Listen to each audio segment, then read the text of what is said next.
Sharper Point Commentary, presented by Schwartz Laser Eye Center.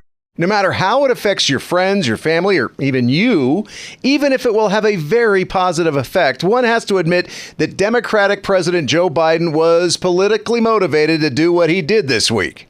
First bill I introduced when I was president, an immigration bill that included this provision, but it never got off the ground. It needs a little more help.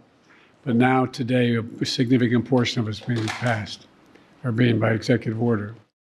Announce executive actions that'll give legal status and provide protection from deportation to hundreds of thousands of undocumented spouses of U.S. citizens and their children, allowing them to apply for lawful permanent residency. These moves by Biden also provide a faster path for DACA recipients, the undocumented migrants who were brought to the U.S. as children, to obtain a work visa.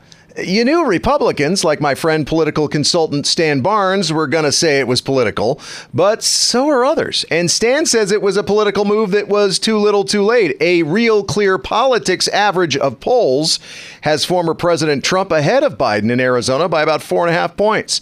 But even if it's not politically effective, if an immigration attorney who was brought to this country as a child and lives in that gray area known as DACA recipient feels like a political pawn, you know this move was political.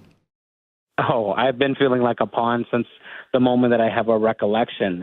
Whether it's the Democrats or the Republicans, there's always been false promises and fear tactics.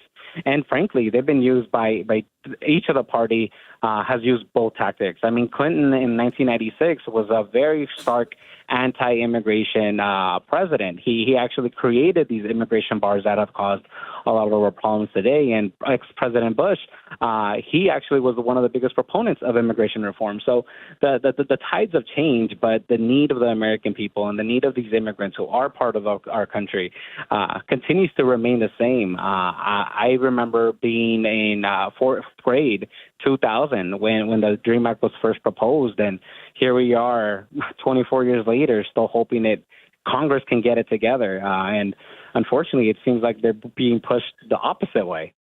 Sal Macias blames and gives credit to both parties. Democrat Bill Clinton, the man who was president when Sal was brought to America as a preschooler, signed a lot of the legislation that made it really hard to become an official American. And Sal points to Republican George W. Bush, who wanted to get comprehensive immigration reform done before he was shut down by his own party.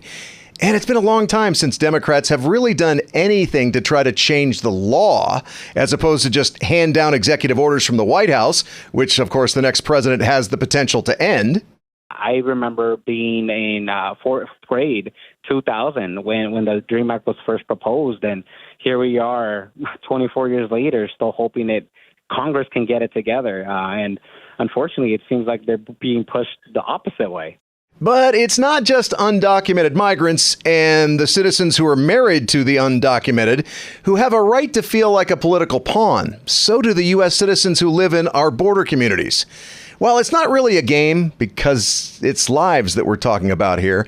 In the big chess game of presidential politics, it feels like Biden's re-election team is playing checkers, which just might lead to Trump making it to the other side of the checkerboard where he might declare King me. Thanks for watching Sharper Point. Click to see more from Arizona's morning news and tap the button in the middle to subscribe.